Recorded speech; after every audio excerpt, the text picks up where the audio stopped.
Jauh di mata, dekat di hati.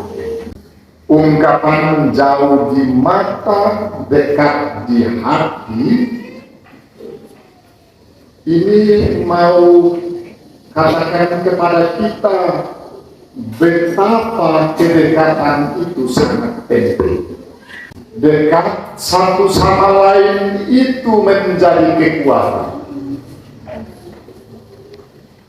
Orang yang punya kedekatan hati itu sungguh-sungguh ada kekuatan dari Tuhan.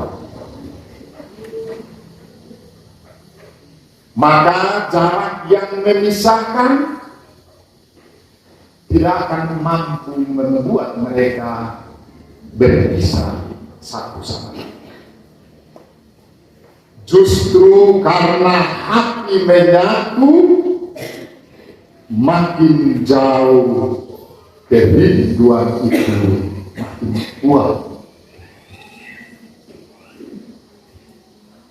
Tetapi kalau sebaliknya, kalau hatinya tidak dekat,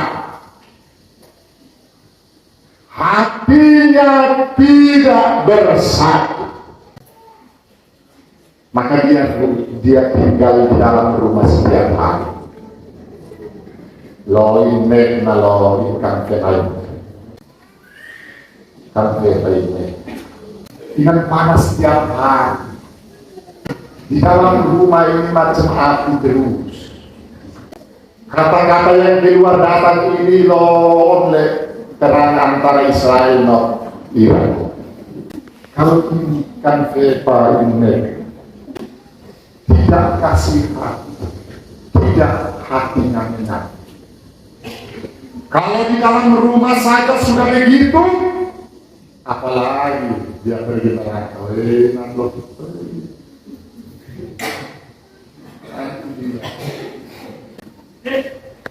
Nanti itu lebih susah. Nanti kita dengar ilmu. Dia sudah ada yang lain. Dia sudah dapat yang lain. Itu karena hati. Hati itu yang paling penting. Hati menyatu, inilah yang menjadi kunci. Bersatu kita teguh, bercerai sana.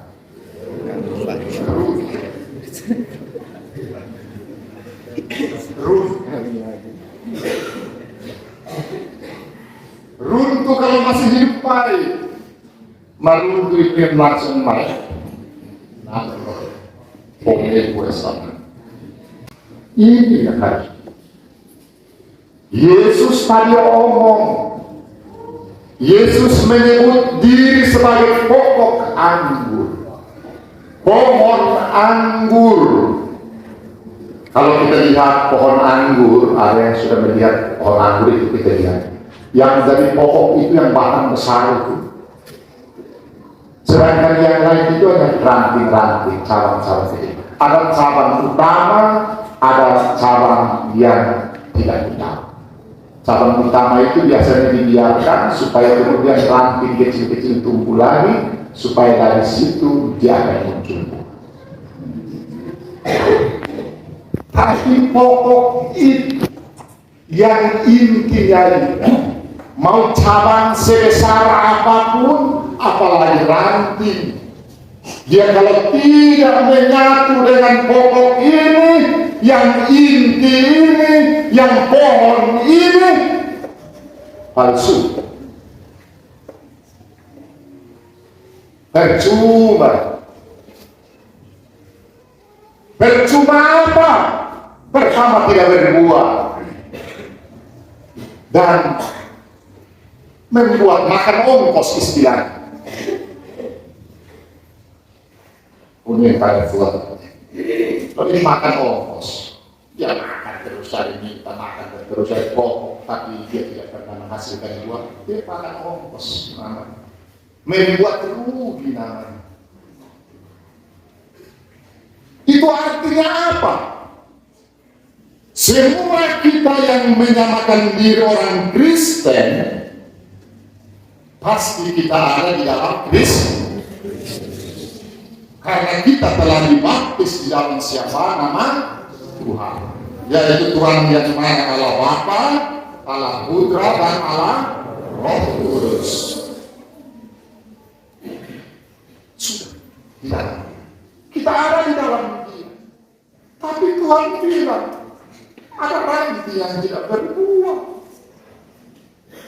Kita yang sudah tinggal di dalam Dia ini, bersatu dengan Dia ini, bila ada yang tidak tinggal. Itu berarti sejauh mana kita bersatu itu? Bersatu betul atau tidak? Bersatu dengan kesabaran kita atau tidak? Bersatu dengan hati sepenuhnya atau tidak? Ini kehidupan. Apakah kita hanya bilang neko ya cinta kok? Oh, cinta kau meko ya maka tahu meko.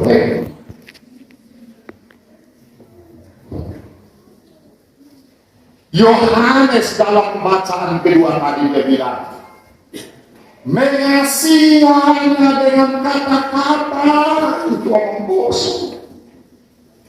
Mengasihi hanya dengan lidah yang bermain, kasih manis mulut, nalok omong kosong.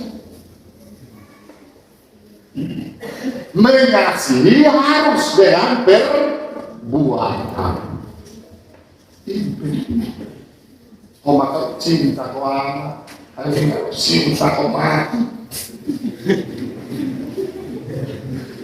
Tapi tiap hari tidak aku kasih hati, omong kosong, cinta di mulut. William Winfield, para remaja yang masih banyak kali itu mau cinta, sedikit-sedikit tahu kok.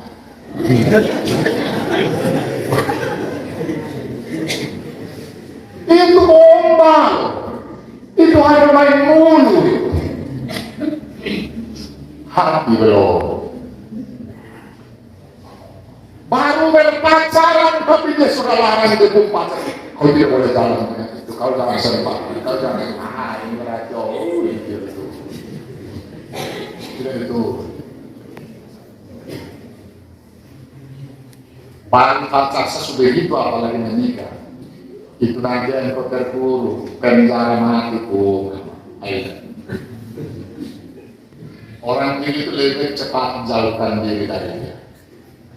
Pacar begitu, baik cara orang lebih baik.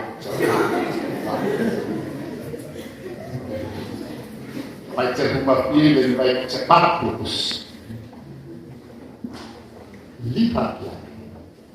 Jadi bisa saja kita orang Kristen dianggap belum berbuah karena kita hanya Kristen yang tadi saya bilang awal itu bisa saja mungkin pada Kristen ikan Matius, tapi keilmuan tidak ikut Matius. Ikan Maria Magdalena, tapi lo tiap hari dia omong tidak seperti Maria Magdalena.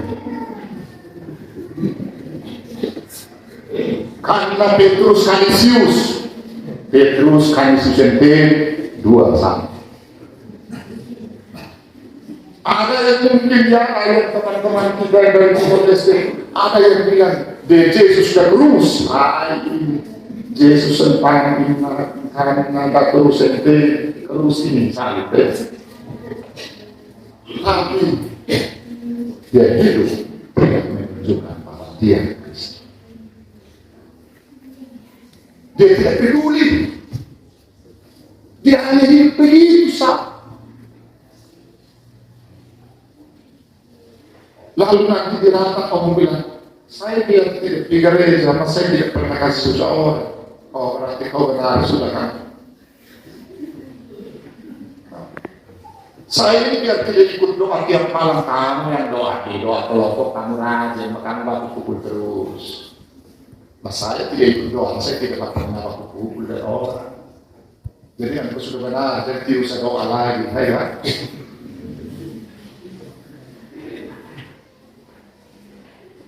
Begitu, banyak kali itu terjadi.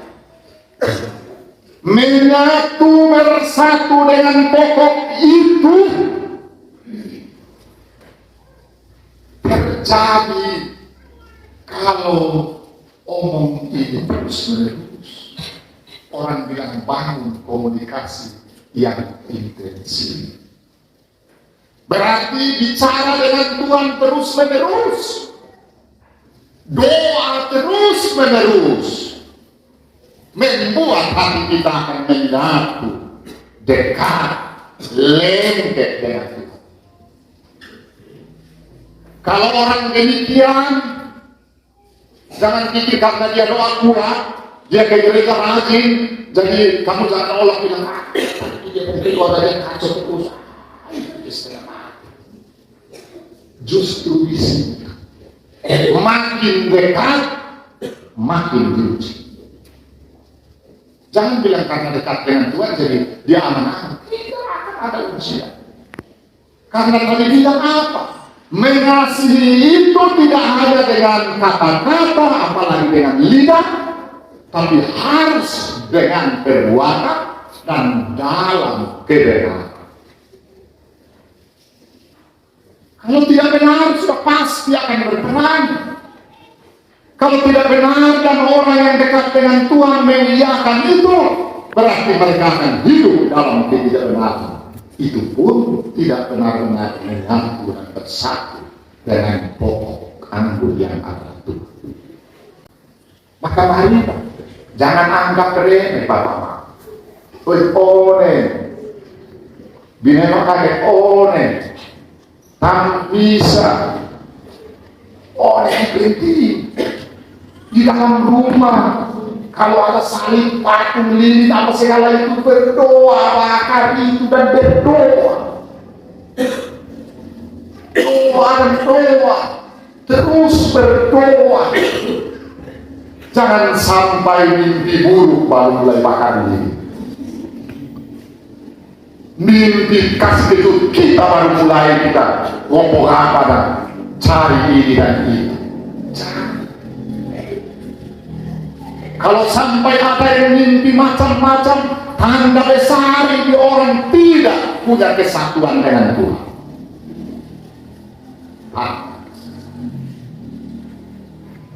Mari Bapak,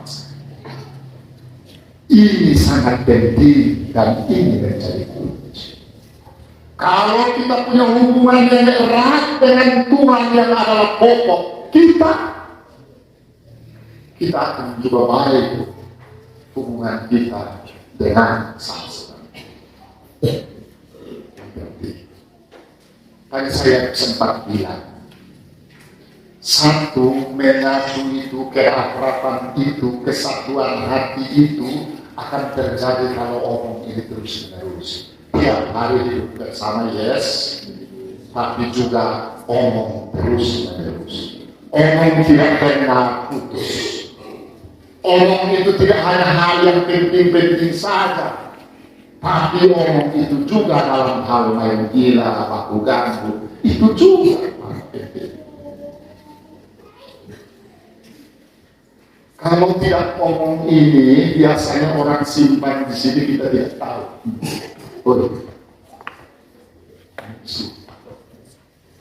Dia diam saja, ini dia keluar satu kali, ngomong baik. Bisa. Karena kita tidak perlu tahu satu sama lain. Tapi kalau omong ini terus menerus akrab sekali, ini dia mau tinggal juga, dia mau lari juga dia pikir.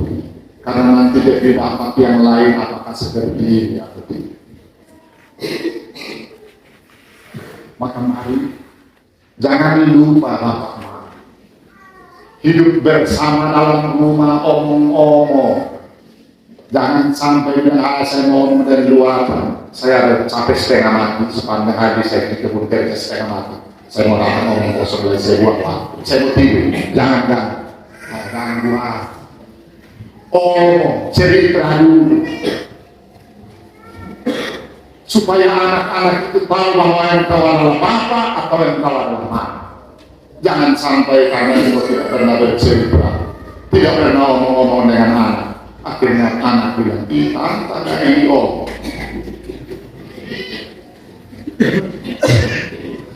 No ini bapak ingat om Pi. Pada iman boleh. Tapi anak bilang om Pi. Tante dia.